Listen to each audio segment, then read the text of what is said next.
peine tu ouvres ta boîte que le verrou des impôts se ramène et te taxe trop. C'est la logique citoyenne de Foga. Si t'as le profil Boda, alors la pression est maximale.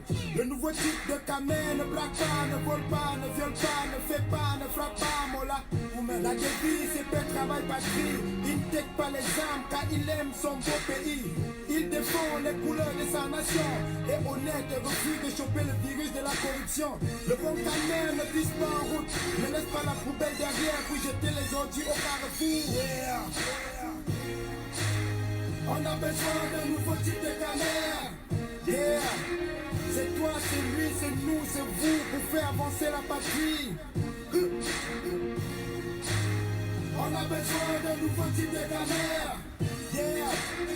Le nouveau type de Kamen, tous garants de notre avenir. Le nouveau type de Kamen, ne bois pas comme un fou, ne bois pas au school chaque jour en étant sous. Ne baisse pas sa culotte pour se faire un max dessous. Apprends bien ses leçons pour devoir mériter une bouse. Le bon Kamen est chez lui un peu partout. Se marie avec toutes et tous sans faire l'objet d'un tabou. Yes, Erickson. Yes, Erickson. Yes. Du nord au sud, de l'est à l'ouest, c'est l'unité. Le nouveau type de Kamen, partisan de la solidarité. Et n'abuse pas de la naïveté des autres. Et quand il brise, il aide sincèrement les pauvres. Le NTC n'imbécilise pas ses frères. Au lieu de les aider, il les dépanne en casier de bière. Il ne se prend pas la tête. Invitez tout le monde. Flasher les bonnes meufs et faire beaucoup la fête. On a besoin d'un nouveau type de Kamen. Yeah. C'est toi, c'est lui, c'est nous, c'est vous pour faire avancer la patrie. On a besoin d'un nouveau type de Kamen. Afitsa, monsieur Petrus. Afitsa. Invitez tout le monde. La France, machin chouette, ne peuvent pas le manipuler. Il est cultivé, grave. Invitez tout le monde. Ses publications sont avisées. La politique veut tout dévaliser. Le nouveau type de Kamen, génération change, veut sauvegarder. Le NTC n'est pas dans toutes ses combines. Il a fini l'école en bain, doit revenir travailler. Le nouveau bras ne pistonne pas sa go. La nouvelle essai ne pistonne pas son Joe. Ne calcule pas ses dos. Il va de travers. Le nouveau type de Kamen représente son blé comme Samuel Eto'o. Le NTC ne se tue pas des gros. Il est un homme en frein, droitier fanatique de la drague. Le bon Kamen ne calomnie pas ses partenaires. N'escroque pas en utilisant le nom de Dieu ou de prière. On a besoin d'un nouveau type de Kamen. Yeah. C'est toi, c'est lui, c'est nous, c'est vous pour faire avancer la patrie. On a besoin d'un nouveau type de Kamen. Invitez vos amis. Invitez vos amis. Oui, Francky, salut. François, salut. Fabrice, salut Paul. C'est ça. Salut. Gilbert, salut Gilbert. Génération change. Salut Lily, salut. Ah ouais. Salut.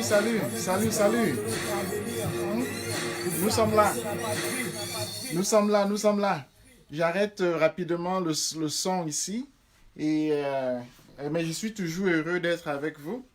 Je suis vraiment toujours heureux d'être avec vous. Et vous êtes sans doute rendu compte qu'il y a un mot qui revient chez moi aussi, de manière aussi nombreuse que le mot changement.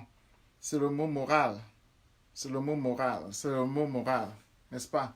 On pourrait dire éthique, on pourrait dire principiel. Bref, ça revient toujours sur le mot moral parce que je suis un intellectuel. Donc, vous savez, il y a beaucoup de choses qu'on peut lire dans les livres. Il suffit de taper Google, vous allez lire l'histoire de l'UPC, vous allez avoir les noms de Osene Afana, les noms de Oumniobe, les noms de tel ou de tel. Tapez sur Google, vous allez voir tous ces noms-là. Mais moi, le travail intellectuel tel que je le comprends, c'est d'établir la relation entre ce qui se passe et les principes. Je répète, le travail intellectuel consiste à établir la relation entre les choses qui se passent et les principes. Parce que les principes, on les appelle en allemand Grundsätze, c'est-à-dire les principes, par exemple, la Constitution, c'est un principe. On appelle la Constitution en allemand Grundgesetz, c'est-à-dire c'est le principe fondamental. Vous voyez, donc, et moi, je pense en allemand. Et là, je pense pas en français. Et je pense très peu aussi en Mudjimba parce que c'est en français que moi j'ai fait la philosophie. Et puis je l'ai fait en Allemagne. Je répète, dans la Constitution, dans ce qu'on fait là, c'est Grundgesetz, c'est-à-dire c'est le principe. C'est le principe fondamental. Donc vous voyez, le rôle donc, de l'intellectuel, ce n'est pas de raconter tel a fait ceci, tel a fait cela, comme on fait souvent le Congo ça là.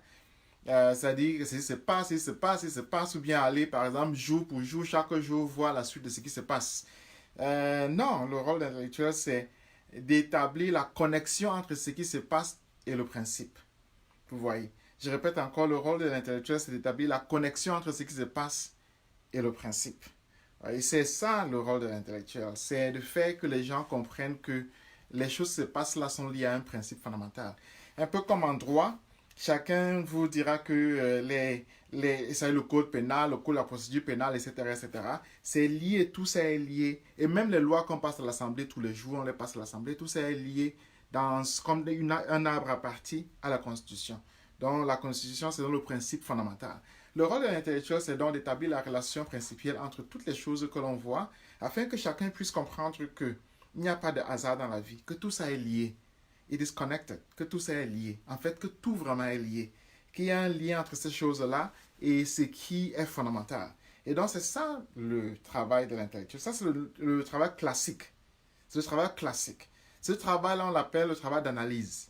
L'analyse, c'est voir l'arbre à partir qui apparaît à travers la réalité générale. C'est ça l'analyse. C'est un peu comme si tu vas chez le médecin, il regarde ton corps et puis il dit à l'intérieur, il y a telle partie qui ne marche pas, il y a telle partie qui ne marche pas. Donc c'est ça l'analyse. Il a fait l'analyse et puis il t'a dit ce qu'il a vu. Il a dit ce qu'il a vu, n'est-ce pas? Là, c'est un travail d'analyse pur et simple. Donc c'est le travail classique de l'intellectuel, on le fait à l'école, on le fait à l'université, on le fait à la maison, on le fait dans le taxi, on le fait chaque jour, c'est-à-dire établir des connexions et puis les relier au principe fondamental qui est la Constitution ou bien qui est le principe de base, comment j'appelle la morale, la moralité de la chose, n'est-ce pas? C'est-à-dire quelle est la moralité de la chose, qu'est-ce qui relie ce qu'on voit là à quelque chose de fondamental et de principiel. Là, c'est le premier rôle, je disais, c'est le rôle classique. Donc, c'est le rôle le plus ancien, etc. Mais il y a cependant le rôle qui est essentiel. Lorsqu'un pays est en crise, lorsqu'un pays est en guerre, lorsqu'un pays entre dans une période de trouble, lorsqu'un pays arrive dans une période où soudain, même les soldats sont portés dans des pousse-pousse. Lorsqu'on coupe les têtes des gens, on les met dans les carrefours. Lorsqu'on fait, comment on dit, on rafle les gens aux faciès. On dit, toi tu es Bamileke, reste ici. Toi tu es Aoussa, va là-bas. Toi tu es Bamileke, reste ici. Toi tu es Sawa, va là-bas. Toi tu es Bamileke, reste ici. Toi tu es Sawa, va là-bas. Donc, et on met tous les Bamileke d'un côté. On dit par exemple, vous tous les Bamileke là, levez-vous, allez là-bas. N'est-ce pas? Ou bien on dit, vous tous là qui êtes bêtises, sortez, les Bamileke restent. Donc lorsque le pays est entré dans une phase critique comme ça, dans une phase de désordre de la réalité, où en fait la vie n'a même plus de signification. Lorsqu'on se promène en route, moi-même, lorsque je vois, vous voyez, c'est si grave que lorsque ma propre fille prend mon cellulaire et veut regarder les photos, je lui dis non, qu'elle ne regarde pas, tellement il y a des cadavres dedans. Vous voyez, c'est si grave que dans mon cellulaire, ma propre fille veut voir les photos qu'il y a dedans, je dis non, parce que ce sont seulement des photos de cadavres.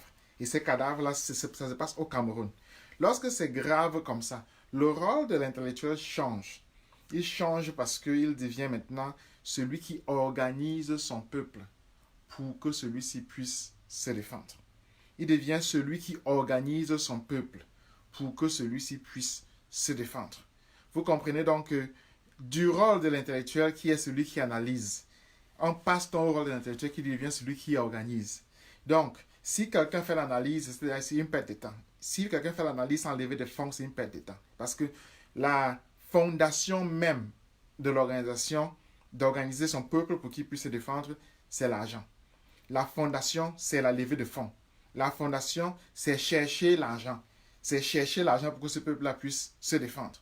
N'est-ce pas? Si donc on ne cherche pas cet argent-là, ce peuple-là ne pourra jamais se défendre. On va passer son temps à dire, il y a eu 10 cadavres là-bas, on va passer son temps à réciter des conneries qu'on peut trouver chacun sur Internet. Vous voyez? Donc on aura perdu son temps à son peuple qui à ce moment-là a besoin de quelque chose de principiel. Ce n'est plus de comprendre, c'est plutôt de se défendre. C'est plutôt de s'organiser pour se défendre. c'est plutôt de mettre sur la table des fonds pour s'organiser afin de se défendre. Donc l'intellectuel devient maintenant quelque chose d'autre. Il devient quelqu'un qui organise. Il devient donc plus ou moins ce qu'on appelle aux États-Unis community organizer. Et si vous allez dans les États-Unis, vous allez voir, c'est une histoire ancienne. Elle commence au 18e siècle avec Emerson. Et même ceux qui ont écrit la Constitution américaine, vous allez voir, ce sont des gens qui étaient tous des intellectuels. Ils ont organisé leur peuple. Ils ont organisé le peuple sur des principes simples, sur des principes fondamentaux, c'est-à-dire en respectant le fait que ce peuple-là soit une communauté, soit constituée de communautés, et que ces communautés-là soient obligées de vivre ensemble. Donc c'est un peu ça, c'est ça qui est fondamental là, dans ce nouveau rôle de l'intellectuel, dans cette nouvelle définition de l'intellectuel que je suis en train de vous donner là comme community organizer. Si vous voyez quelqu'un comme Martin Luther King, en France là on ne pourra jamais dire quel était son rôle, on ne pourra jamais, personne ne pourra jamais vous dire le travail de Martin Luther King c'était quoi au juste, quel était son travail. Il faisait quoi dans la vie? Il gagnait quoi? Il mangeait quoi? Il travaillait quoi? Il se lève le matin comme si ça va travailler quoi? Si vous prenez par exemple au Guinée, on sait que son travail c'est qu'il s'en va à l'université enseigner. Si vous prenez par exemple, je ne sais pas trop n'importe qui en France ou bien en Allemagne qui se définit comme intellectuel, moi je suis professeur d'université, on sait que je me lève tout le matin, je m'en vais enseigner. Donc à la fin de du mois ou bien chaque 2 semaines, je reçois un salaire, c'est ça mon travail. Avec Martin Luther King, il faisait quoi? Quel était son travail? On ne sait pas. De même, si vous rentrez dans l'histoire américaine, vous allez voir des gens comme Frederick Douglass. On ne saura jamais son travail. Il travaillait quoi? Il gagnait quoi? Ça y est, d'où lui venait donc son argent? N'est-ce pas? Ça venait d'où? Si vous prenez même des gens comme j'ai dit, Emerson, n'est-ce pas? C'est vraiment criard. Ou bien des gens comme Thoreau. Ils travaillaient quoi? On ne sait pas. On ne sait pas. C'est ça la particularité des États-Unis. C'est que les États-Unis ont cette fonction-là que chez nous, j'ai appelé concierge de la République. C'est-à-dire quelqu'un qui n'a pas de travail spécifique. Il ne travaille pas. Mais il est pris en charge par la communauté. C'est-à-dire que c'est la communauté qui le paye pour qu'il fasse ce travail-là qu'il fait. Je vais vous donner un autre exemple. Je vais vous donner l'exemple de Gandhi. Si vous allez en Inde, demandez-vous. Gandhi était avocat en Afrique du Sud. Après, l'Afrique du Sud n'était plus avocat, il ne travaillait plus. C'était fini comme ça. Il n'avait plus de boulot. Il vivait de quoi? Il mangeait quoi? Il travaillait où? L'argent lui venait d'où? Ces questions sont simples, sont basiques. Or, le rôle qu'il avait été central à l'Inde devenant indépendante. Vous voyez? Donc, il vivait dans des maisons communautaires. Les maisons qui ont été construites, même ont été construites par la communauté, c'est là qu'il vivait. L'argent qu'il mangeait lui était donné par la communauté. Donc, il était un personnage qui était porté par la communauté. C'est un peu ça. Donc, je suis en train de dire que le rôle nouveau de l'intellectuel en période de crise, en période où on voit des têtes coupées, où on voit des soldats transportés par, ça issue des pousse-pousse, où on voit des grands maîtres être liquidés, on voit des villages entiers être brûlés, le rôle intellectuel ne peut pas d'analyse. Si quelqu'un fait l'analyse, c'est une perte de temps. Le rôle de l'intellectuel, c'est d'organiser sa communauté pour la mettre en branle afin de se défendre. Et n'oubliez jamais ceci, la communauté se défend d'abord elle-même. Personne ne va vous défendre. Donc si, comme toi as dit un jour que personne ne va vous défendre en disant que c'est les Camerounais, personne ne va vous libérer, ce sont les Camerounais qui vont se libérer, non. Le Cameroun est organisé de communauté en communauté. C'est-à-dire quoi? C'est-à-dire que si on met les Bamileke en faciès, ce sont les Bamileke d'abord qui vont se défendre. Si on met les Sawa en faciès, ce sont les Sawa qui vont se défendre. Si on met les anglophones en faciès, ce sont les anglophones qui vont se défendre. C'est comme ça sur la terre entière. Les Blancs ne défendent pas les Noirs. Les Juifs ne sont pas défendus par les Allemands. Les Juifs se défendent eux-mêmes avant que les autres s'ajoutent dessus. Avant que les autres s'ajoutent dessus. Donc, si quelqu'un ne comprend pas, c'est un bébé politique. Si quelqu'un ne comprend pas, c'est un ignorant. Si quelqu'un ne comprend pas, il n'a rien à dire. Parce que la personne qui va défendre sa maman, c'est d'abord le fils. Si le fils ne défend pas sa mère, le voisin ne va pas le faire. Parce qu'il va dire que toi-même, ton fils ne t'a pas défendu. Pourquoi est-ce que tu veux que je te défende? C'est aussi simple que ça. Donc, la communauté doit d'abord s'organiser. Et c'est ça, la base de tout. Les autres s'ajoutent dessus. C'est aussi simple que ça. C'est aussi simple que la vie, c'est aussi simple que l'histoire politique, c'est aussi simple que l'histoire du monde. Si vous allez dans 1000 angles, ce que je dis ici va se matérialiser. C'est comme ça. C'est-à-dire que c'est une loi fondamentale, ce qu'on appelle la morale. C'est une loi fondamentale, elle est indiscutable. Les Blancs ne vont pas la mettre en cause, les Noirs ne vont pas la mettre en cause, les Japonais ne vont pas la mettre en cause et les Chinois ne vont jamais la mettre en cause parce que c'est comme ça. Les Japonais ne vont jamais défendre les Chinois. Ça ne marche pas. Les Chinois se défendent eux-mêmes. Et les Japonais s'ajoutent dessus pour constituer ce qu'on appelle une alliance. Pour constituer ce qu'on appelle une alliance, maintenant qui peut défendre de manière beaucoup plus grave. Mais si une alliance n'a pas de fond, ça ne marchera jamais, jamais, jamais, jamais. C'est une perte de temps, c'est une perte d'énergie, c'est une perte d'intelligence. Donc il faut toujours le savoir. Voilà le principe moral, voilà la fondation, voilà la base même du travail qu'on fait ici. Voici le cœur, le nexus de ce que nous faisons, c'est-à-dire le principe organisationnel de ce qu'on fait ici. Et ce principe-là, c'est ce qu'on appelle Grundgesetz, c'est ça la fondation. C'est ça la fondation. Au Cameroun maintenant, là, ceux dont on regarde le faciès, ce sont les Bamileke. Ce sont les Bamileke. On peut dire que ce sont les nordistes. Avant, on peut dire que ce sont les anglophones. Maintenant, là. Ce sont les Bamileke dont les Bamileke doivent se défendre. Voilà.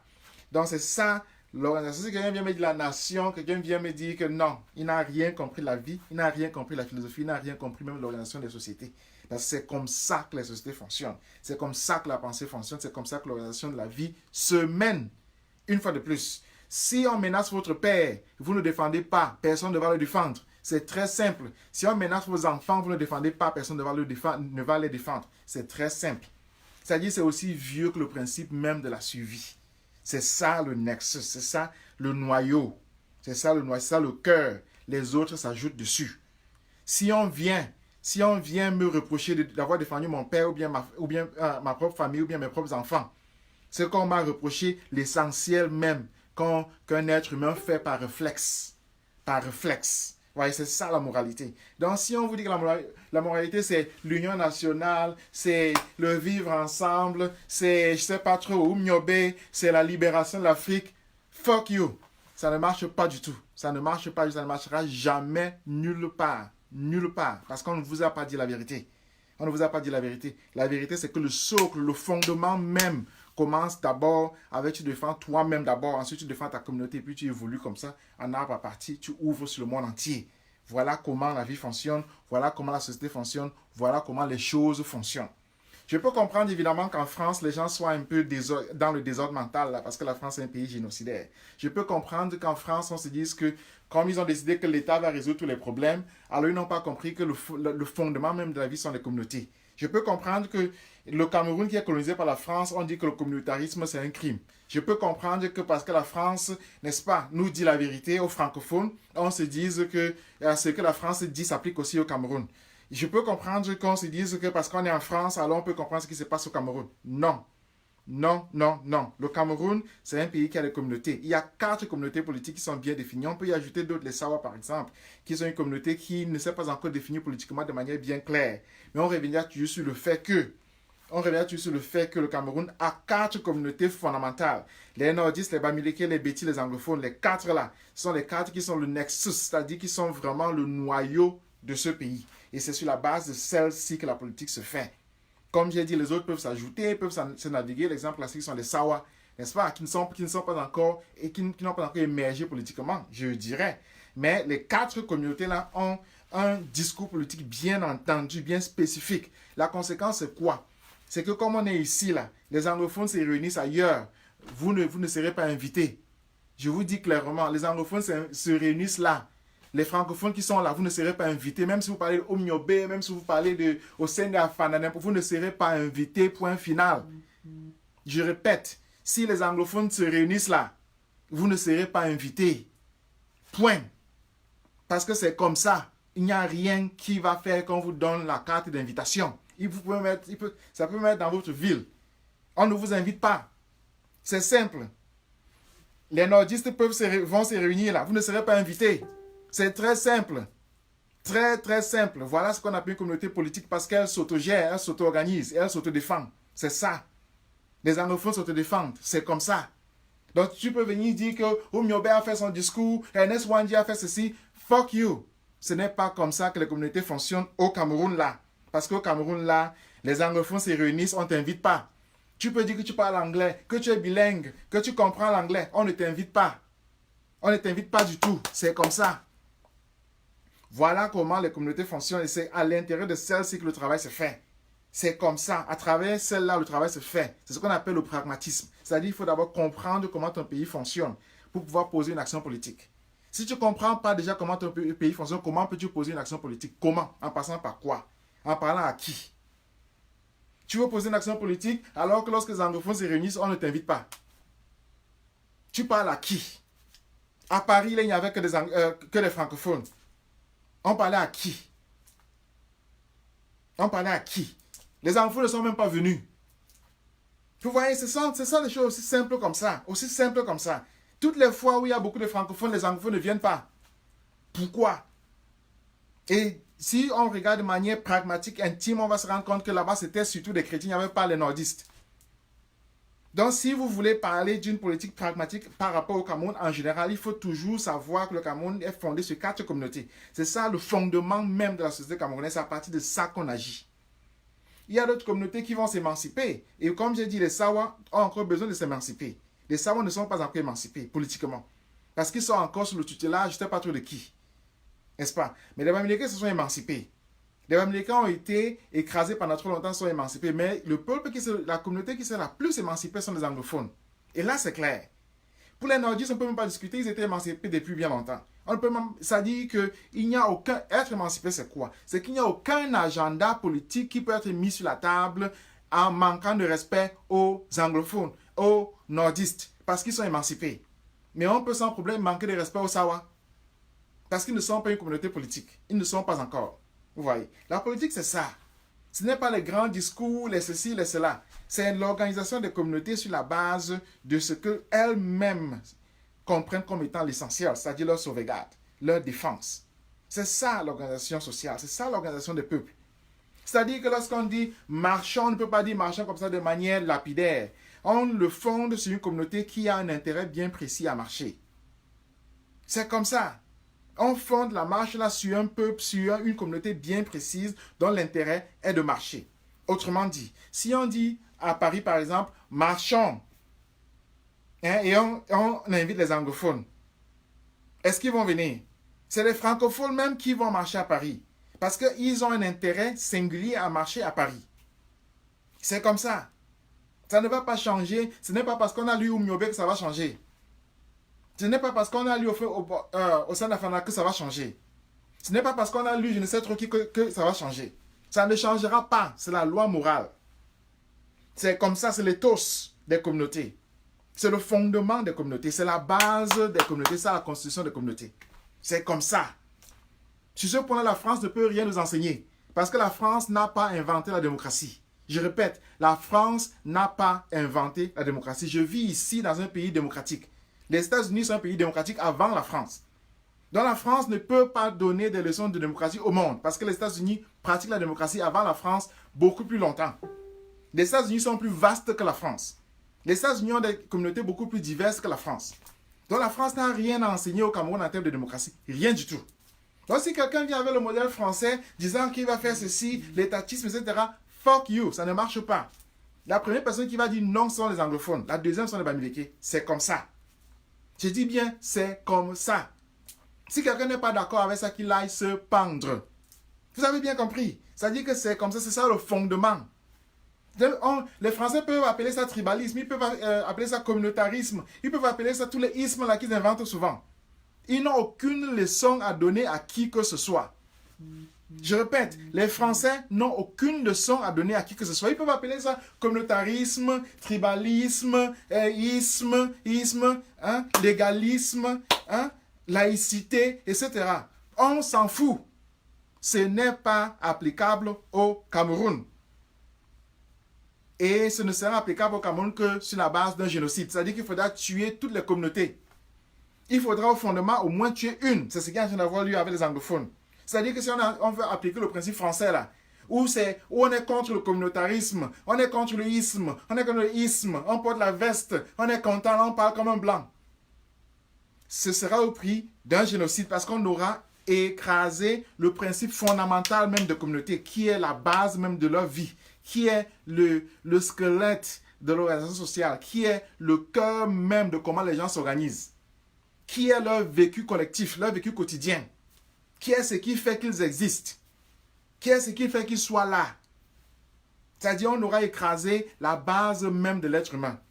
Vous voyez donc, je suis en train de dire qu'on ne peut pas faire l'analyse en ce moment-là en manquant de respect à la réalité même de la communauté dans laquelle on vit. Vous pouvez même prendre l'exemple où nous sommes là. Combien d'anglophones sont en train de me suivre? Combien d'anglophones sont en train de me suivre? Combien? J'ai passé 2 ans à être avec des anglophones tout le temps. Combien sont là maintenant? C'est très simple, c'est le principe de la communauté. C'est comme ça que ça marche. Les Français ne peuvent pas changer ça, ils ne pourront jamais changer ça. Ils n'en ont pas le pouvoir, ils n'en ont pas l'argent, ils n'en ont pas la capacité, ils n'en ont même pas l'intelligence. Rien du tout. Quiconque parle en français ne peut pas changer ça. Ça ne changera jamais. Je dis jamais. Parce que c'est comme ça que les sociétés sont organisées. C'est comme ça. Vous voyez dans ce que j'ai entendu dire, c'est comme ça. Quel que soit ce que la France dise ou veuille ou organise, c'est comme ça. Ça ne changera pas.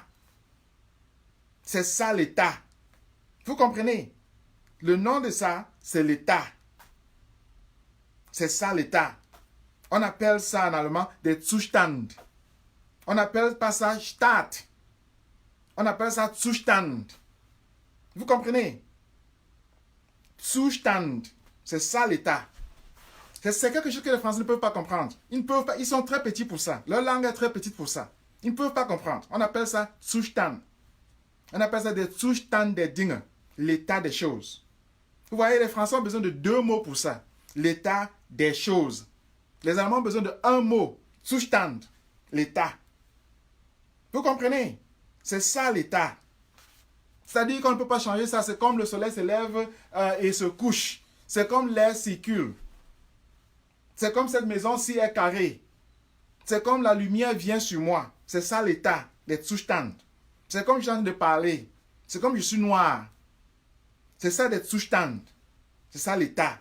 Le français est très petit pour comprendre ça. La philosophie française même est très petite pour comprendre ça, mais celle qui l'applique, c'est la philosophie américaine.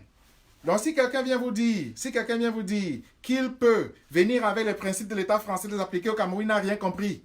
Parce que ce qui va toujours se rébeller, c'est le Zustand, c'est l'état des choses. C'est l'état des choses, ça va toujours se rébeller. Les Français appellent ça réalité. Ils appellent ça réalité. Vous voyez, ils disent qu'on est réaliste. Que c'est la réalité. C'est comme ça qu'ils appellent ça. Vous voyez, parce qu'ils n'ont pas de vocabulaire pour ça. Ils n'ont pas de vocabulaire pour ça. Ils ne peuvent pas penser ça. Ils ne peuvent pas imaginer ça. Ils n'ont pas l'intelligence de ça. Ils n'ont pas la concrétion de ça. Ils n'ont même pas la vision de ça. Ils ne peuvent pas voir ça. Ils sont aveugles, quoi. C'est ce que j'en ai dit. J'en ai dit que agir veut dire reconnaître déjà des Zustand des Dinge. On doit déjà reconnaître l'état des choses. On doit reconnaître ce qui est là. Vous voyez, c'est ça. En anglais, on appelle cela the state of things. The way things are. Der Zustand. C'est ça. L'allemand pense. Le français ne pense pas. Il ne pense pas. Il écrase.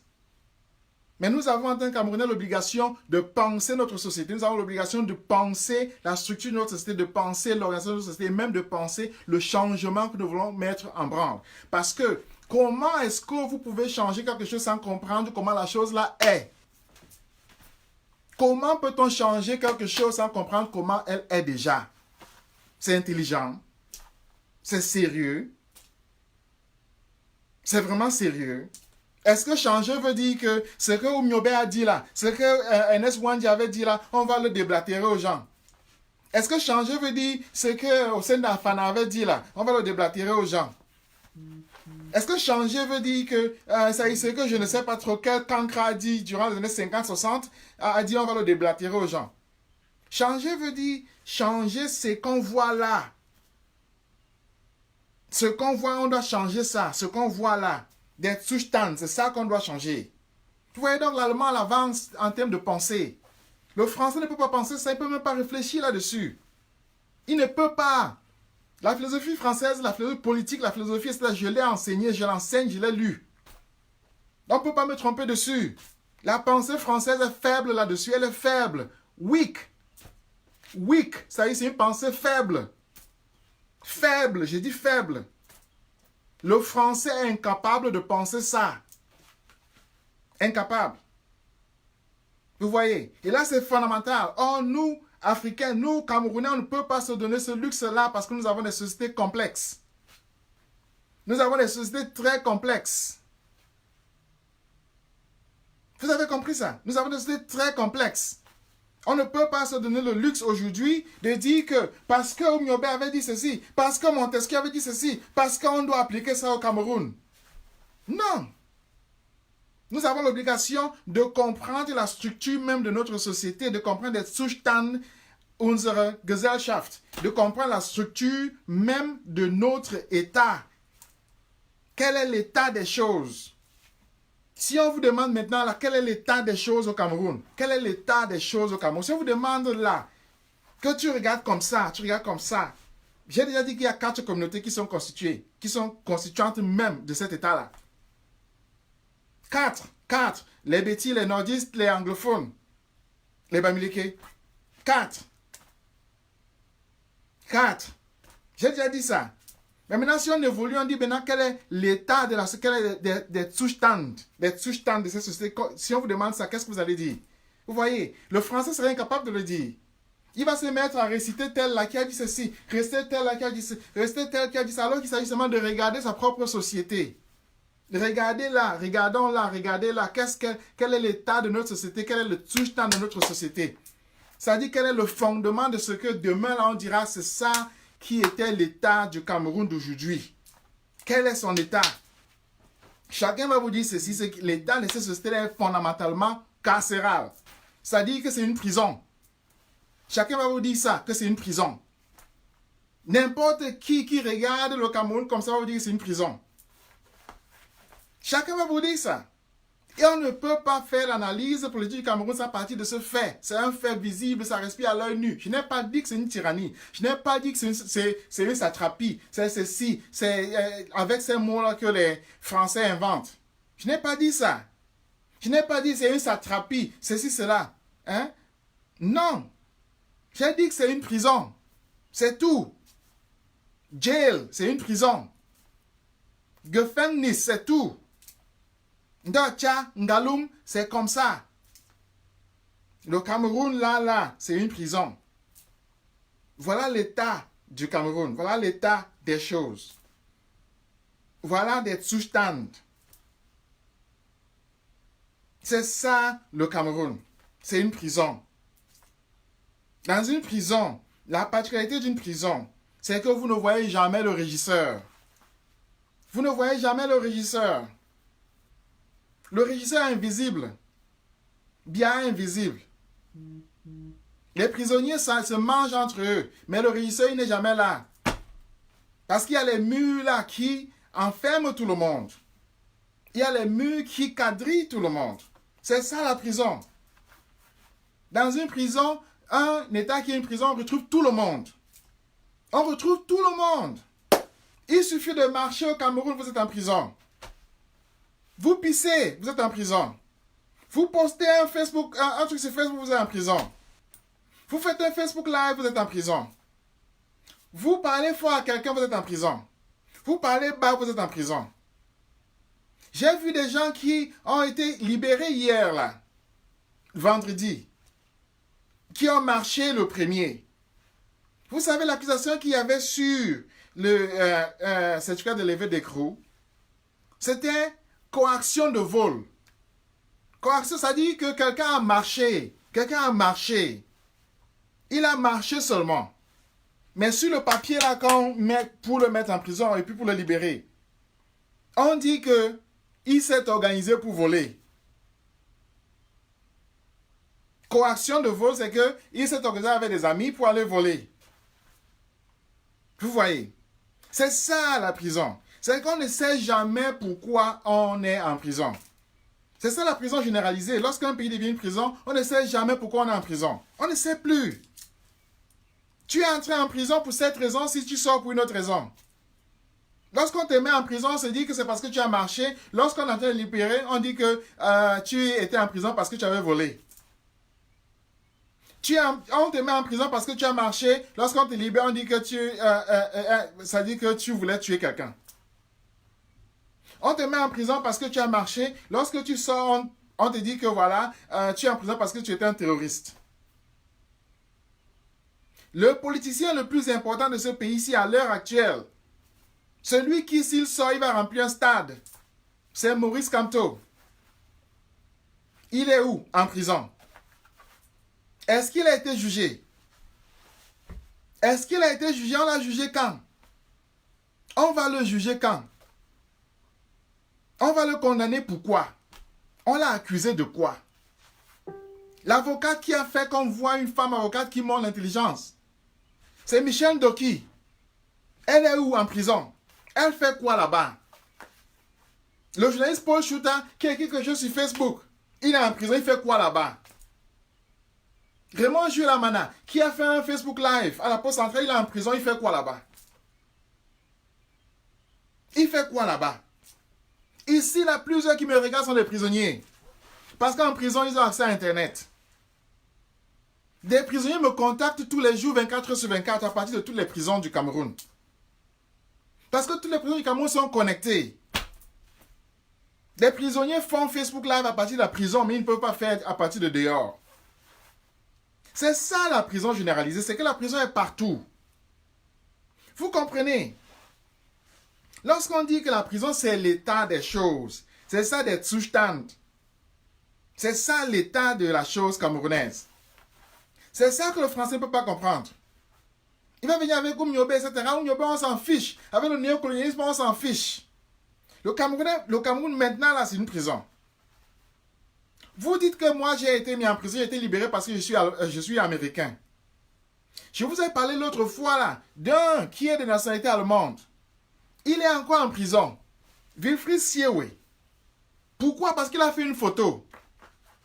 Parce qu'il a fait une photo, il est en prison. Vous voyez, parce qu'il a fait une photo, il est en prison. Tu viens comme ça, tu fais une photo, tu es en prison. Mais c'est extraordinaire. Vous allez en prison, vous voyez des gens qui sont là, ils s'habillent en prêtre. Vous dites que, mais est-ce que vous croyez que le prêtre est là seulement pour sortir après? Non, il est en prison. Vous voyez le premier ministre, vous voyez tout le monde est en prison. Mais c'est la prison généralisée. Voilà l'état des choses. Le seul qui a pu décrire ça, c'est la période de Mbanga. Parce qu'il a dit tout le monde en gâta. C'est ça la réalité des choses. Une seule personne c'est protégé légalement contre la prison, c'est Paul Biya. Avec l'article 53. En se donnant une immunité. Une seule personne, c'est Paul Biya. Une. Mais tout le monde là est en prison. Il y a quelqu'un qui me dit que voilà, on a mené plutôt des campagnes contre Ngongo. On me dit ça de prison. On dit que voilà, Patrice, occupe-toi, prends ton temps, tu fais une campagne plutôt contre Ngongo. Celui qui était avant Ngongo là, il est où? En prison. Je passe mon temps là à faire campagne contre Ngongo, il va aller en prison, non? On dit Ngongo a la signature universelle. Allez dans l'histoire camerounaise, vous allez voir, le secrétaire général à la prison a toujours eu la signature universelle. Il a toujours eu la signature universelle et permanente. Aïdjo donnait sa signature permanemment, Biya donne sa signature permanemment à son secrétaire général. C'est comme ça. Moi, même si ma signature, il y a plusieurs personnes qui l'ont. C'est-à-dire qu'ils ont la liberté de signer pour moi. Je leur ai dit que signer. Il n'y a rien d'extraordinaire là-dessus. Le président n'est pas celui qui signe tous les documents. C'est impossible. Sinon, il passerait toute sa vie à signer. Vous comprenez donc que je ne peux pas mener campagne contre quelqu'un qui a le même pouvoir que j'ai. Le pouvoir de signature. Mais c'est une perte de temps. On mène campagne contre quelqu'un qui s'est mis au-dessus de ce pouvoir-là. Et j'ai dit, une seule personne s'est mis au-dessus de ce pouvoir-là, c'est Paul Biya. Avec l'article 53. Vous comprenez? Donc nous sommes en train de dire que lorsqu'il faut penser l'état des choses, lorsqu'il faut penser celui contre qui on se bat, il faut toujours être intelligent. Il ne faut pas prendre celui qui a le même pouvoir que toi. Parce que c'est une perte de temps. Mener campagne contre Ngongo, c'est une perte de temps. Atangana Mbebara a eu la signature permanente. Il est où? Il est en Gata, non? Lisez son livre. Il avait la signature permanente. Il est où? Il est en prison, non?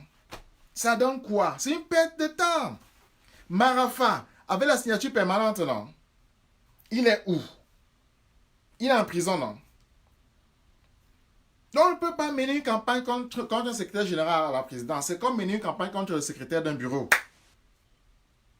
Quel qu'en soit le cas, quiconque a travaillé dans un bureau ou a travaillé dans sa vie, c'est que le chef là, la secrétaire a tous ses dossiers. Le chef là, la secrétaire a tous ses mots de passe. Le chef là, la secrétaire connaît tout. Le chef là, la secrétaire signe tout pour lui. Le chef là, si la secrétaire veut le tuer, elle le tue. C'est comme ça. On ne peut pas mener campagne contre un gongo, il est inutile. Le pouvoir qu'il a là, avant lui, Marafa l'avait. Avant lui, tous les secrétaires généraux l'avaient. Bia l'avait sur Aïdjo. Signature permanente. Donc ça ne mène nulle part. Vous voyez, je suis en train de dire que la prison généralisée là, Ngongo n'est pas hors de ça. Parce que ceux qui avaient son travail avant lui sont en prison. Et lui-même le sait. Je vais vous raconter une histoire. Je suis allé voir, il s'appelle comment là, le directeur de la police là, Mbangangele. Je suis allé le voir. Je lui ai dit qu'il va aller en prison. C'était en 2013. Vous savez ce qu'il a fait? Il a tremblé tellement et puis soudain il a eu une idée. Moi j'étais venu le voir pour 30 minutes. Il nous a pris 2 heures de temps. 2 heures. Parce qu'il a voulu me convaincre. Parce que je lui avais dit qu'il va aller en prison. En Bangangele, qu'est-ce qu'il a fait? Il a demandé qu'on appelle un qui est la police des polices dans son bureau. Il dit, faites venir la police des polices. La police des polices là, c'est un monsieur là qui est venu. Je n'ai jamais vu ça. De toute ma vie. Jamais vu ça. Le monsieur était sale. Il sentait. La pauvreté sur lui était visible. Mais le pire, c'était que le monsieur ne savait pas lire. Le monsieur ne savait pas lire. Alors, il a pris un bout de papier pour lire. Il ne faisait que bégayer. Il ne savait pas lire. Entièrement analphabète. Donc, Bangangele voulait me démontrer ceci. Ce qui s'était passé, c'était ceci.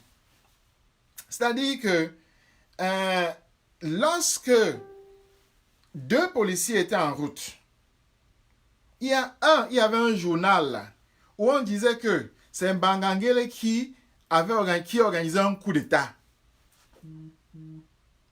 Que c'est Bangangele qui organisait un coup d'État contre Bia.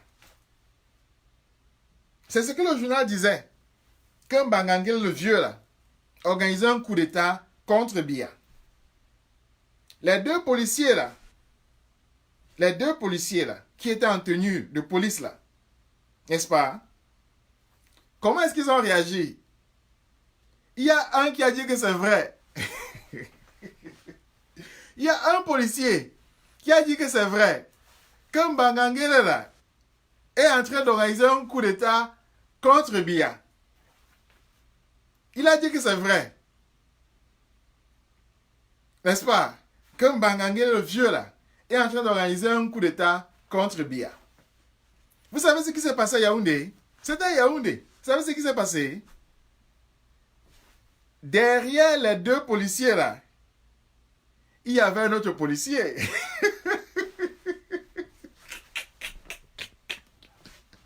Derrière les 2 policiers là, il y avait un autre policier, un espion, qui entendait.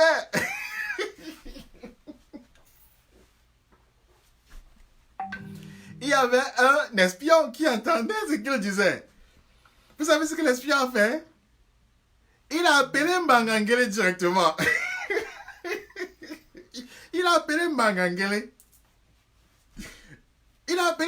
directement. Donc Mbangangele voulait me démontrer qu'il a l'œil partout. Qu'il contrôle même la police. Donc, le policier là, a appelé Mbangangele. Et qu'est-ce que Mbangangele a fait? Il a arrêté les 2 policiers. Je vous dis, c'était ça l'histoire. Il a arrêté les 2 policiers. Donc, il a arrêté les deux policiers et il les a mis en prison.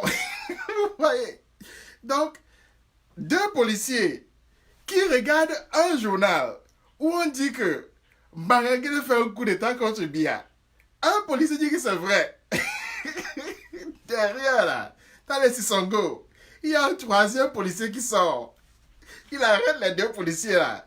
On les amène au commissariat. Je vous dis. Okay. Donc, Mbangangele arrête ses propres policiers. Il les amène lui-même. On les amène au commissariat pour les juger. C'est le Cameroun là. On les juge pourquoi? On juge les policiers, hein? Deux policiers. Donc maintenant c'est la police des polices qui juge deux policiers. On les juge parce que ils ont regardé un journal qui disait que Mbangangele avait fait un coup d'état. Et ils ont dit que c'est vrai. Ils ont dit que c'est vrai. Ils ont dit que oui, il veut faire un coup d'état. On les arrête. Donc vous voyez, là, je parle de la police. Je parle de la police. Je ne suis pas en train de parler de Raymond Jules Amana, qui est en train d'être torturé, n'est-ce pas, par Joseph Temdela. Non, je ne parle pas des activistes. Je ne parle pas des Bamileke. Je ne parle pas des gens du MRC. Je ne parle pas des gens qui ont marché. Je ne parle pas des anglophones. Non. Je parle de la police elle-même. On arrête la police. On amène la police au commissariat. Et on juge la police parce que la police a lu un journal. Parce que la police a lu un journal. Comme disait Voltaire, avec un air d'approbation. En disant que c'est vrai. Ouais, c'est ça le Cameroun. Vous voyez donc, le policier se retrouve en prison. Vous voyez? Le policier lui-même se retrouve en gata. Et donc, dans le bureau de Mbangangele là, où le policier se retrouve en prison là, il amène dans la police des polices pour m'expliquer à moi qu'il a raison. Ouais, Mbangangele là, il amène la police des polices pour me convaincre qu'il est fort. Il veut me convaincre moi qu'il est fort. Vous voyez, c'est moi-ci là qu'il veut convaincre en amenant la police des polices là qui a arrêté deux policiers et les a mis en prison là, qu'il est fort. Parce que je lui ai dit que Biya va l'arrêter, que Biya va le mettre en prison. Donc il veut me convaincre que Biya ne peut pas, parce qu'il est fort. Parce que dans Yaoundé là, il maîtrise la police, il maîtrise tout le monde.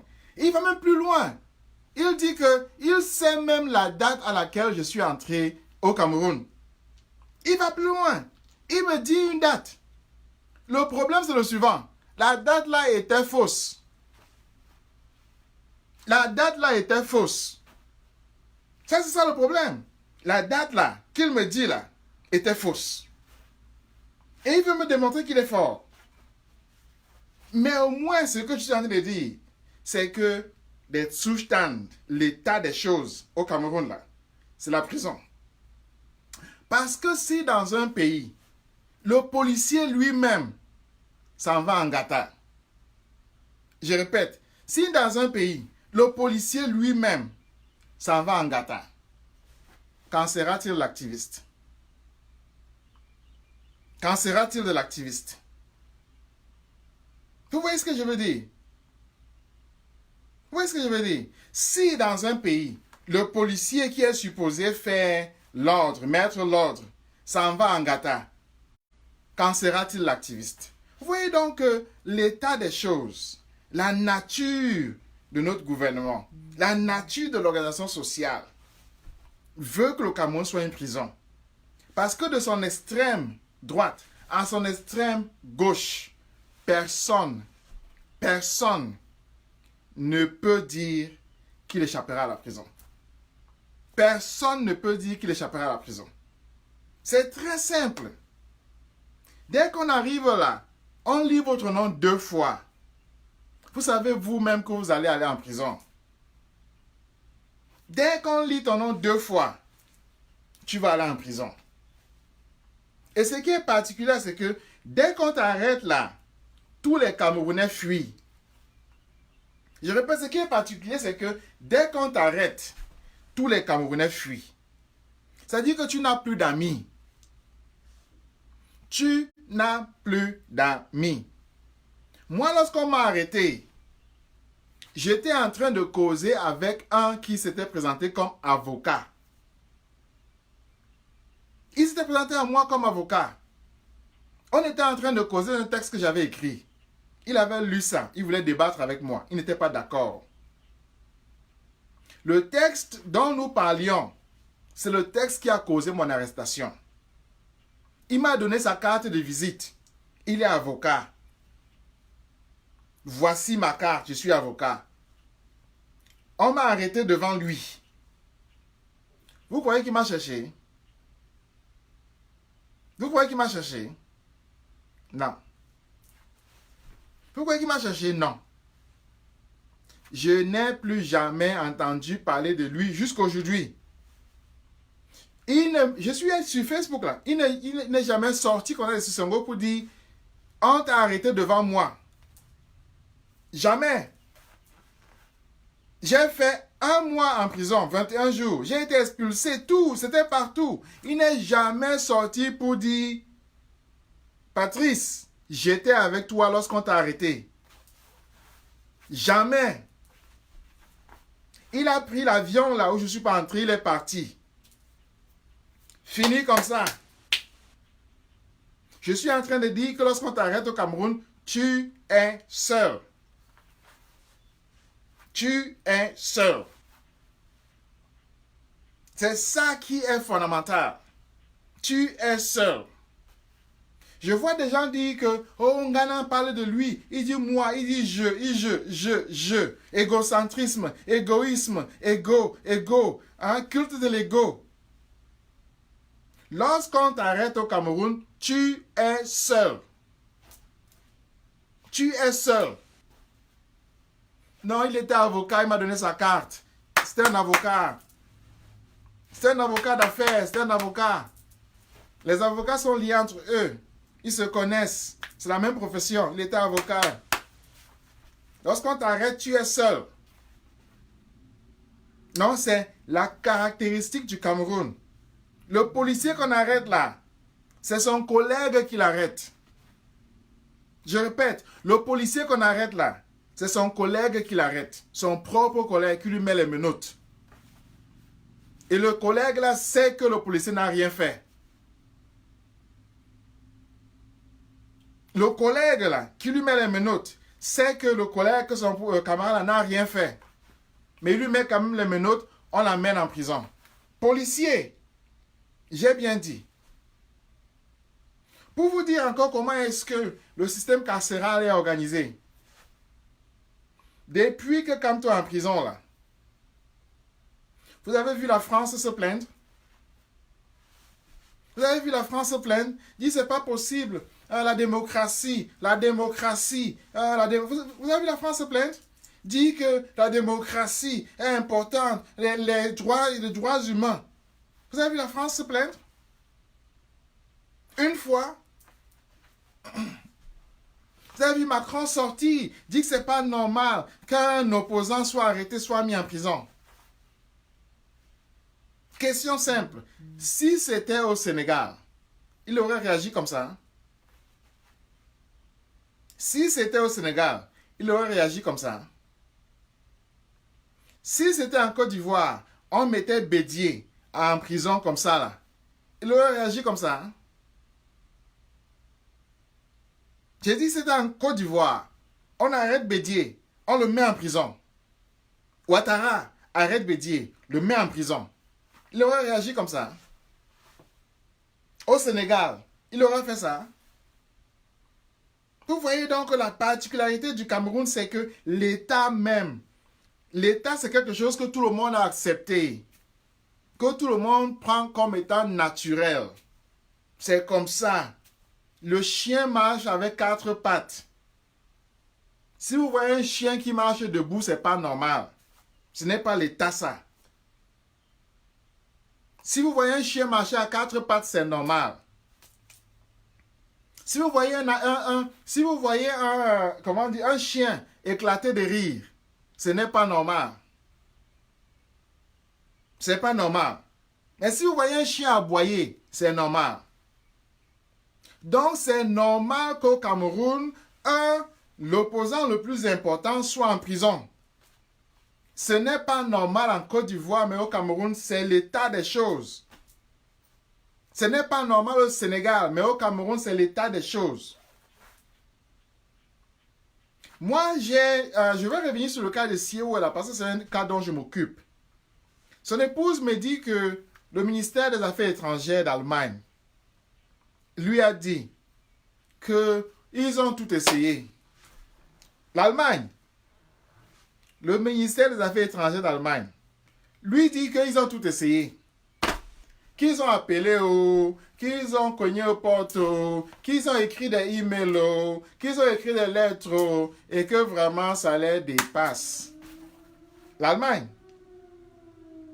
ce qu'on voit au Cameroun là, dépasse l'Allemagne. Ce qu'on voit là, dépasse l'Allemagne. N'est-ce pas? Qu'est-ce que les Allemands disent? Que ça les dépasse. C'est le ministère des Affaires étrangères. Ils disent, oh vraiment, on a regardé, on a tout essayé. On appelle bien, il ne prend pas le téléphone. On veut lui parler, il ne veut même pas répondre. On ne sait pas quoi faire. Dites-nous alors. Ouais, vraiment. Le Cameroun nous dépasse, on ne sait pas. On ne sait plus. N'est-ce pas, ça les dépasse. On a arrêté au Sénégal, ça allait les dépasser. On a arrêté en Côte d'Ivoire, l'opposant le plus important, ça allait les dépasser. Pourquoi? C'est parce que des Tsushtan, l'état des choses au Cameroun, c'est comme le chien qui marche avec 4 pattes. C'est la prison. Ils savent même que le Camerounais n'a pas de droit. Ils savent même que l'état au Cameroun, c'est la prison. Ils savent même que la constitution du Cameroun est carcérale. Et qu'il y a une seule personne qui échappe à ça, c'est Biya. Article 53, ils savent ça. Voilà l'État, c'est comme ça l'État. C'est un pays où même le policier, le chef de la police dit qu'il a arrêté son propre policier parce que le policier a lu un journal. J'ai dit que le chef de la police, Mbangangele, me dit à moi qu'il a arrêté son propre policier parce que le policier a lu un journal. Lire un journal. Je n'ai pas dit que le policier a écrit le journal. Je n'ai pas dit que le policier, en fait, est dans l'équipe de rédaction du journal. J'ai dit qu'il s'est mis en route comme ça, en faisant son travail, parce qu'il était ennuyé. Il a regardé le journal comme ça, il a lu. Il a dit à son voisin policier, « Ouais, vraiment, le pays ici est mauvais. Même Mbangangele veut faire un coup d'état contre Biya. » Il a dit, son voisin a dit, « Ah, c'est vrai, le vieux là, lui aussi, il veut le pouvoir. » Derrière, on vient arrêter les 2 policiers. C'est ça, l'état carcéral. C'est ça, la nature des choses. C'est comme ça. La question, je vous ai dit au début, pour l'intellectuel d'aujourd'hui, ce n'est pas l'analyse. C'est qu'est-ce qu'on fait. La question, ce n'est pas l'analyse. C'est qu'est-ce qu'on fait là. Devant cet état-là, qu'est-ce qu'on fait? On fait quoi? C'est ça la question. L'intellectuel d'aujourd'hui, là, qui ne peut pas répondre à cette question-là, est inutile. L'intellectuel qui ne peut pas répondre à cette question-là est inutile. On fait quoi? C'est ça la question. Question simple. Je reviens à mon introduction. On s'organise. On s'organise comment? Qu'est-ce qu'on met sur la table? Qu'est-ce qu'on met en branle? Quelles sont les structures que l'on fait bouger? C'est là où l'opération 10 000 prisonniers devient essentielle. Vous comprenez? C'est là où l'opération 10 000 prisonniers devient essentielle. elle devient essentielle. Parce que c'est dans une prison, c'est dans la prison, c'est avec la prison que le changement a lieu. C'est avec elle, dans elle, autour d'elle, que le changement a lieu. Au Cameroun, là maintenant, si tu as peur de la prison, tu n'es pas Camerounais. Au Cameroun, même le policier, on le met en prison. Même le policier, on le met en prison. Donc, si tu as peur de la prison, tu n'es pas Camerounais. Si tu as peur de la prison, tu n'es pas Camerounais. Parce qu'une seule personne s'est mise au-dessus de la prison, c'est Biya. Tous les autres, nous tous là, moi-même, j'ai été en prison. Paul Shuta est en prison. Mbangangele ira en prison. Kamto est en prison. Valsero est en prison. Maître Ndoki est en prison. Paul-Éric Kinge est en prison. Esama est en prison. Qui n'est pas en prison? Qui n'est pas en prison? Marafa est en prison. Olangena est en prison. Et Michel Fosso, tout le monde est en prison. Voilà l'état carcéral. Donc avec ça, ça ne vaut pas la peine d'avoir peur de la prison. Au contraire, il faut s'organiser de telle sorte que ceux qui sont en prison là, qu'ils soient le cœur de la bataille. Je répète, je m'assieds un peu là. Il faut s'organiser de telle sorte que la prison là, soit le cœur de la bataille. Que c'est là que la bataille commence. Que c'est à partir de ça que la bataille commence. Si vous croyez que vous allez faire une organisation qui ne met pas la prison au cœur, au commencement même de la bataille, vous n'avez rien compris de l'état des choses. Vous n'avez rien compris du Zustand des Dinge. Parce que dans une république carcérale, c'est dans la prison même que la révolution commence. Ça veut dire quoi 10 000 prisonniers? Ça veut dire que nous remplissons la prison. Nous avons le nombre. La prison de Konengi, c'est 8 000 personnes seulement. On met 10 000 dedans. On met 10 000. On gère ça. On met 10 000 dedans. Je vais vous poser maintenant une question simple. Depuis que Biamé, depuis Kamto, là, vous avez vu un seul prisonnier sortir et se plaindre? Un seul? Vous avez vu un seul prisonnier se plaindre? Non. On les gère tous. On les gère tous. Ça veut dire quoi? Nous avons atteint un niveau où ce n'est pas seulement psychologique, où on ne dit pas seulement « n'ayez pas peur ». Non. On met en branle des structures qui sont capables de gérer 10 000 prisonniers. 10 000. Ils ont arrêté 517 au total. On gère tout ça. La conséquence de cette gestion des prisonniers, c'est quoi? C'est que les prisonniers, les gens n'ont plus peur d'aller en prison. Ils savent que lorsqu'ils s'en vont en prison, là, on s'occupe d'eux. On s'occupe de leur famille. Je reçois là tous les jours les témoignages des familles des prisonniers qui sont contents. Qui sont contents, qui me remercient. On les amène à l'hôpital. On paye les factures. On paye pour aller au village. 20 000 francs, on donne. L'enfant est malade, on paye. L'enfant a besoin de livres pour aller à l'école, on paye. Tel s'est cassé l'omoplate, on paye. Tel a besoin de manger, on paye. On, là, c'est la diaspora. Je vous remercie. C'est la diaspora. Et c'est avant tout la diaspora Bamileke. C'est avant tout, je répète, la diaspora Bamileke.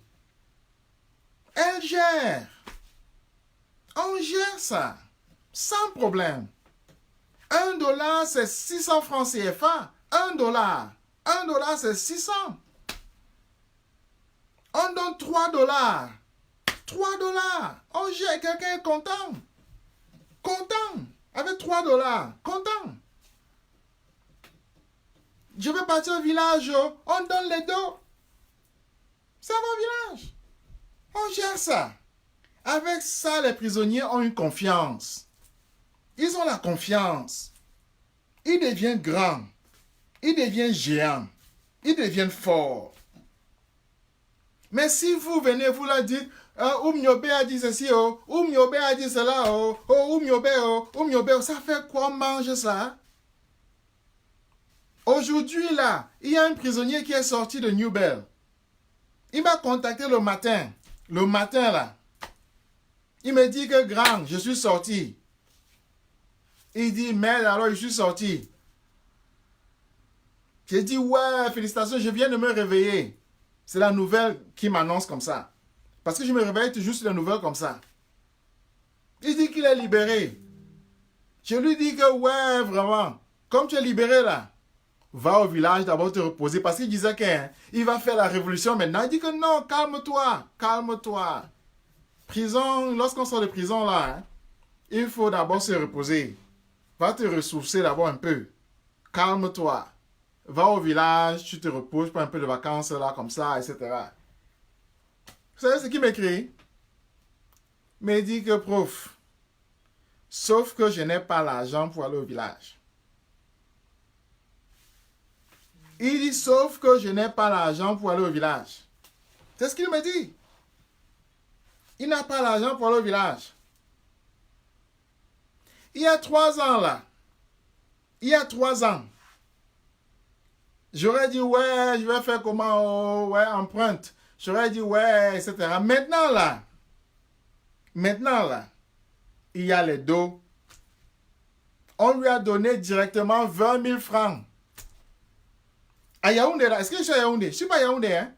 Est-ce que je suis à Douala? Je ne suis pas à Douala, hein? Est-ce que je suis à Konsamba Bangladesh? Je ne suis pas là, hein?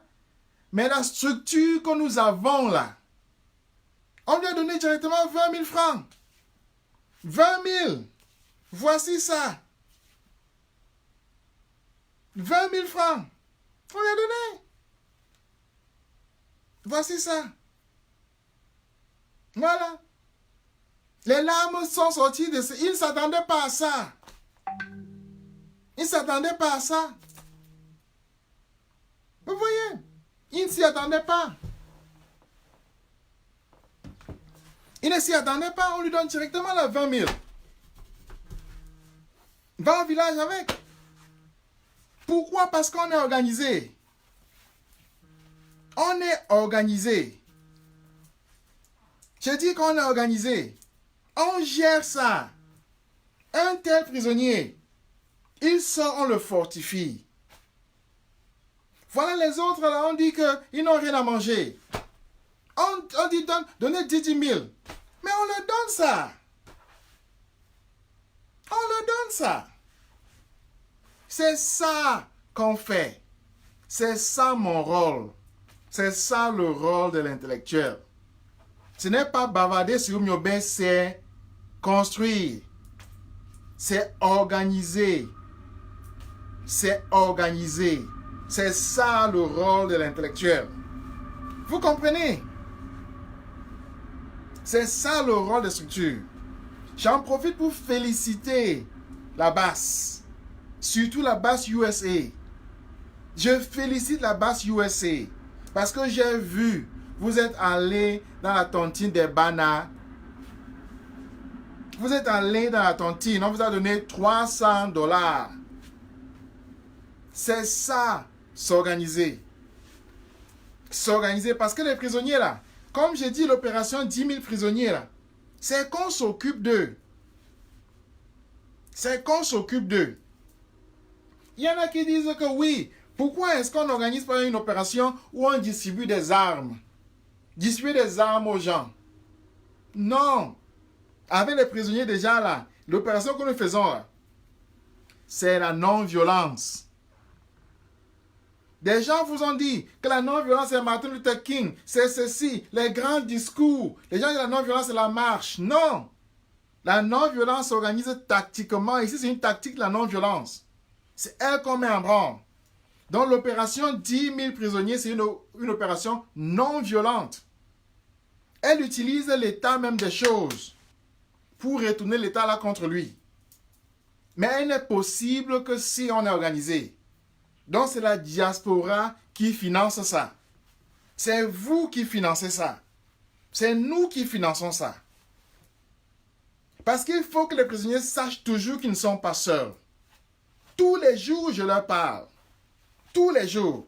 Et comme je vous ai dit, plusieurs sont là qui m'écoutent. Plusieurs là sont prisonniers. Leurs familles sont là. C'est si grave que parmi les prisonniers, je me suis rendu compte que beaucoup étaient mes anciens camarades de classe. Beaucoup me contactent, les femmes de prisonniers me disent que tu es le mari du petit frère. Non, mon mari est le petit frère de ton camarade de classe. Vous voyez, c'est partout la prison. Donc on a l'obligation de faire quelque chose. On a l'obligation de poser un acte non violent.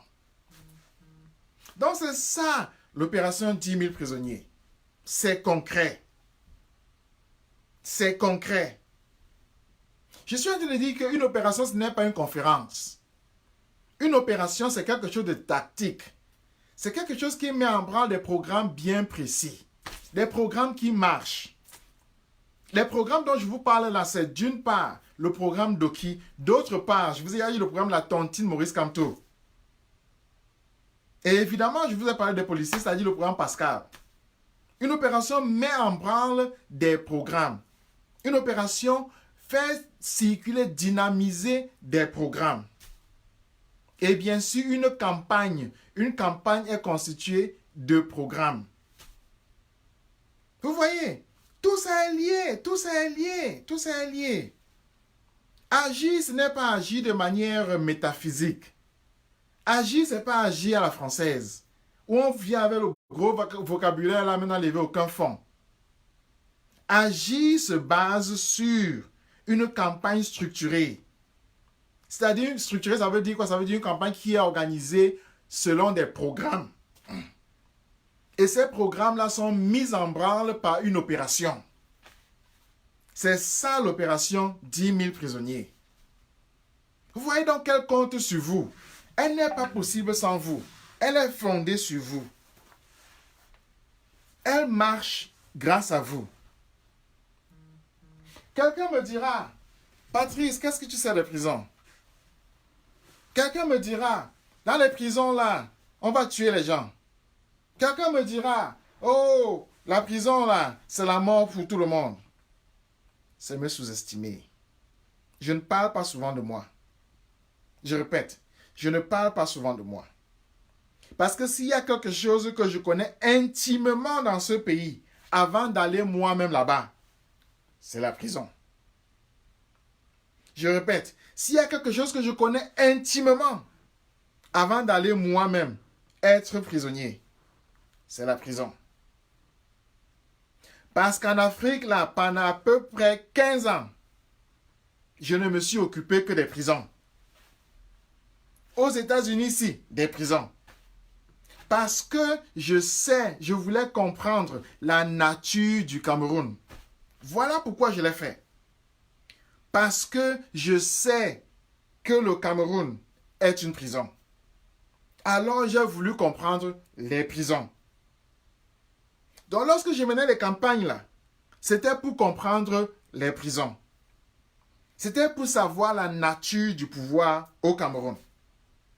Rwanda, Afrique du Sud, États-Unis, j'ai visité, causé avec les prisonniers, discuté avec eux, entendu, etc.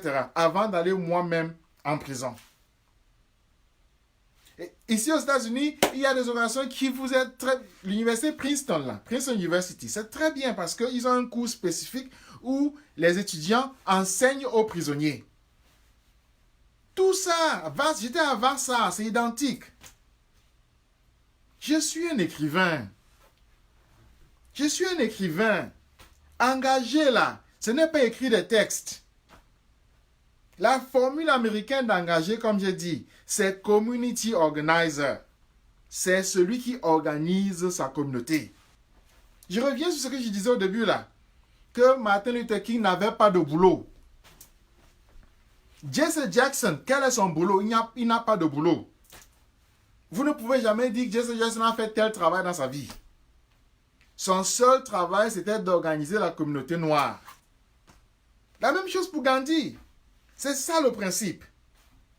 Donc moi, je ne le fais pas à plein temps, mais c'est le principe qui m'organise. Et donc j'ai fait les campagnes, j'ai visité les prisons, j'ai travaillé sur les prisons parce que je voulais comprendre la nature du Cameroun. Parce que je voulais comprendre des Tsushtan Cameroun. Et donc lorsque maintenant, j'organise ma communauté, lorsque j'organise les gens, selon une opération bien précise qui s'appelle 10 000 prisonniers, je le fais en connaissance de cause. Je sais que ce n'est que de là qu'une campagne peut partir. Ce n'est que de là que le Cameroun peut vraiment être attaqué. Je n'ai pas dit que c'est vers là-bas qu'on va. Je n'ai pas dit que c'est ça le but. J'ai dit que c'est là qu'on commence. Le but, c'est la pause centrale. Ça, c'est clair. On en a déjà parlé, on va en parler. Mais on commence avec les prisons. La prison, c'est un champ de bataille au Cameroun. Vous avez vous-même vu comment, en prison, là, les gardes prisonniers ont été incapables de prendre les téléphones aux gens. Pourquoi? Parce qu'elles sont surpeuplées déjà. Vous avez déjà vu une prison? Vous avez déjà vu une prison où les gardes prisonniers sont incapables de prendre les téléphones des gens? C'est possible. Ce n'est possible que parce que on a atteint le niveau le plus élevé, qu'on appelle en anglais le tipping point. À Bangantela, vous avez vu il y a 2 jours, je vous ai dit que les 4 prisonniers qui sont là, on les a enlevés pour les amener à Bafoussam. Et puis ensuite, on les a fait rentrer. Et maintenant, on les a mis à la prison de Bangantela. Je vous ai dit ça, non? Dès les États-Unis, je savais ça. J'ai suivi. Ils ont eux-mêmes lu sur ma page. Parce qu'on m'informe. Je vous ai parlé de Douala, je vous ai parlé de Yaoundé, je vous ai parlé de Konsamba, etc. Je vous parle de toutes les prisons du Cameroun, je les connais. J'échange avec elles directement. Directement. C'est ça, travailler avec les prisons. Même à Tangandi, ne peut pas le faire. Je répète, même à Tangandi, ne peut pas faire ce que je fais. Il ne peut pas. Il ne peut pas. Surtout que son propre ministère, là, je le connais par cœur. J'ai grandi là. Il ne peut pas. Donc, lorsque je dis que l'opération 10 000 prisonniers fondée transforme les prisons en champ de bataille, je sais ce que je dis. Les prisons sont déjà saturées. Sont saturées. En Konengi, les gardes prisonniers sont incapables de prendre le téléphone des gens. Ils vont passer où? Ils vont passer par où? Ils vont faire comment? Donc le but, c'est de maximiser ça. Le but de l'opération 10 000 prisonniers, c'est de maximiser ça. De pousser les prisons à bout. De les faire exploser. De les faire péter. C'est ça, c'est simple. Je ne le cache pas. Je le dis en connaissance de cause. Il n'y a rien que je connaisse aussi intimement que les prisons. Rien. Je les connais. J'ai passé 21 jours en prison, mais je connais les prisons intimement. Si je vous parle de moi, vous allez être surpris. Moi et la prison. Vous allez être surpris. J'ai toujours travaillé avec les prisons. J'ai libéré les prisonniers ici, là. Joe La Conscience, Bertrand Théo, Eno Meyo Meseo. Qui d'autre l'a fait? Au Cameroun, là. Qui d'autre l'a fait? Qui? Je vois des gens qui disent que, oh, ils font les droits humains. Ils font les droits humains. Droits humains, droits humains. Ils ont libéré qui? Ils ont libéré qui plus que moi? Donc, lorsque je parle de prison, c'est en connaissance de cause. C'est-à-dire qu'on ne peut pas mener des campagnes individuelles tout le temps. Il faut mener une campagne générale, une campagne générique, une campagne qui est fondée dans l'état même des choses. C'est ça l'opération 10 000 prisonniers. C'est-à-dire que lorsqu'un prisonnier entre en prison, il sait qu'on s'occupe de lui. Il sait lui-même que prison là, il est un roi. Il est un roi. Je vais prendre un autre exemple simple. Et non, mais c'est chaque mois pendant 4 ans, tous les 10 du mois, tous les 10, moi, si je lui envoyais 100 000 francs, 100 000, à un homme mais c'est tous les 10 du mois, 4 ans, 100 000 chaque mois. Vous voyez combien il est sorti, non? Il est sorti si Ragayadi qu'il m'engueule. Il est sorti si fort qu'il m'engueule. Il est sorti si grand qu'il m'engueule. La même chose avec Teyou. Comme ça. Vous fortifiez les prisonniers. Vous remplissez la prison. Le prisonnier devient fort. Le prisonnier devient fort. C'est ça l'opération 10 000 prisonniers. Et lorsque Konengi sera plein de prisonniers forts, la prison là va péter. La prison là va péter. Ça va péter. Vous comprenez? Ça va péter. Ça va péter.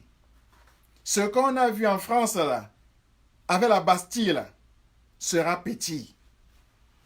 Sera petit. Je dis petit. Le cœur du pouvoir chez nous là, c'est la prison. C'est la prison. Vous comprenez, non? 10 000 prisonniers là. Ça s'attaque au cœur du pouvoir même. C'est là qu'on commence. Nous sommes d'accord, n'est-ce pas? Donc, pour résumer, je vous ai dit quel est le rôle de l'intellectuel de maintenant.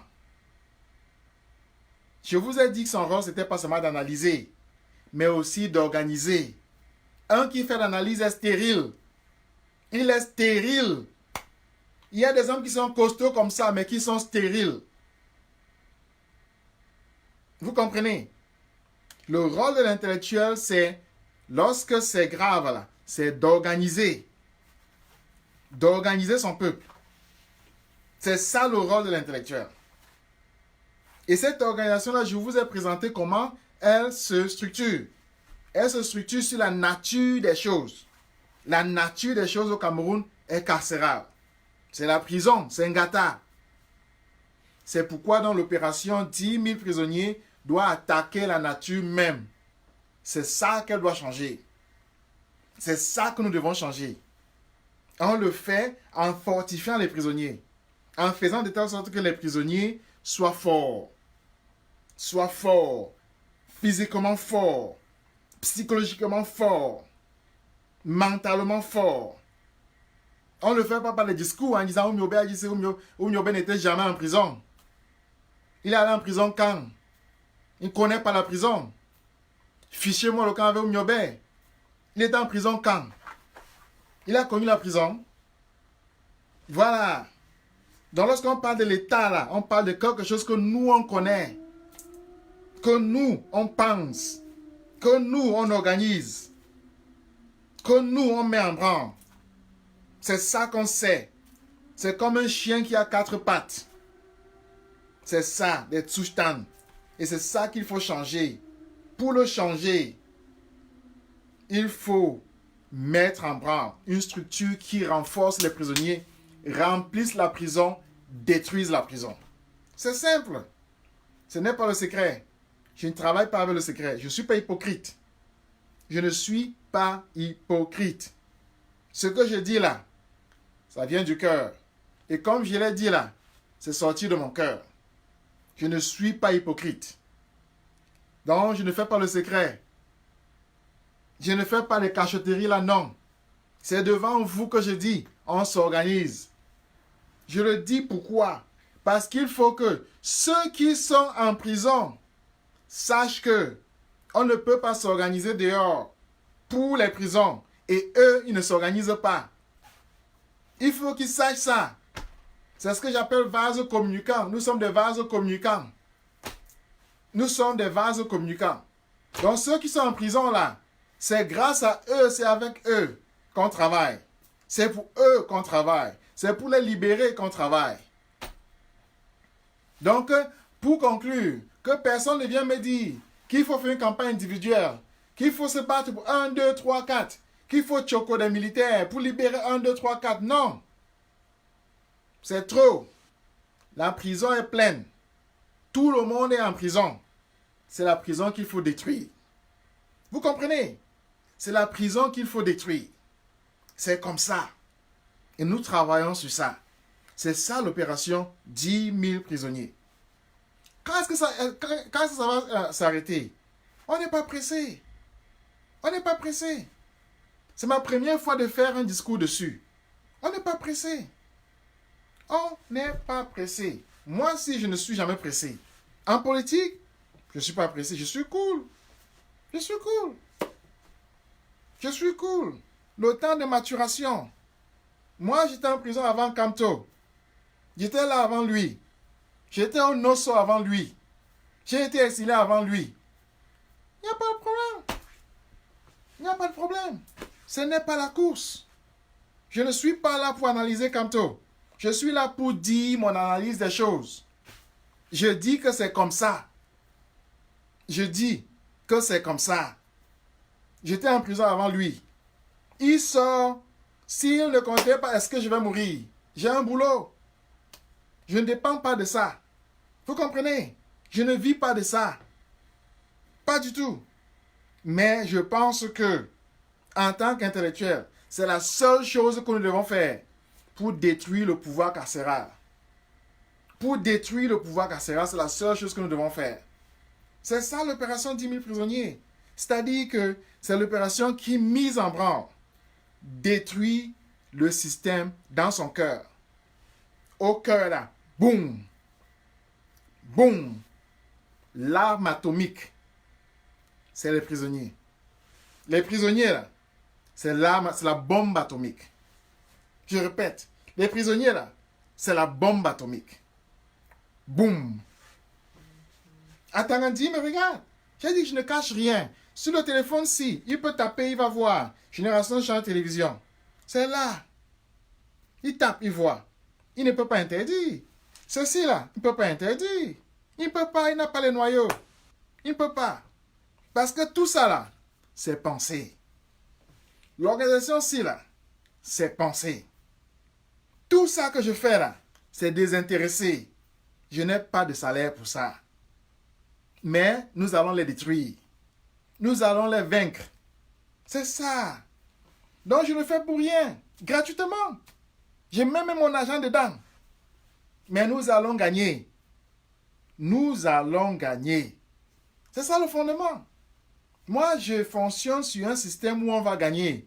Ce n'est pas que je suis dans le même combat avec tel, on marche comme... Non. Nous allons gagner. Vous voyez. Donc, à la fin, retenons que l'opération 10 000 prisonniers n'est pas pressée. Elle n'est pas pressée. Le temps de maturation des prisonniers eux-mêmes, ça va se faire. Ils ont encore peur, je le comprends. Le MRC a peur, je les comprends. Tel a peur, je les comprends. Non. Mais moi, je suis passé par là. Je ne demande à personne de faire autre chose que ce que moi-même j'ai fait. Leading by example. J'étais en prison. J'ai fait la prison. Je ne demande à personne de faire quelque chose que moi-même j'ai pas fait. Je fais ce que je dis. Et je dis ce que j'ai fait. J'étais en Kondengi. Ça ne me fait pas peur. Leading by example, c'est ça. C'est ça. Donc j'étais là. J'étais dedans. Il n'y a pas le feu. Il n'y a pas le feu, on va mener ça.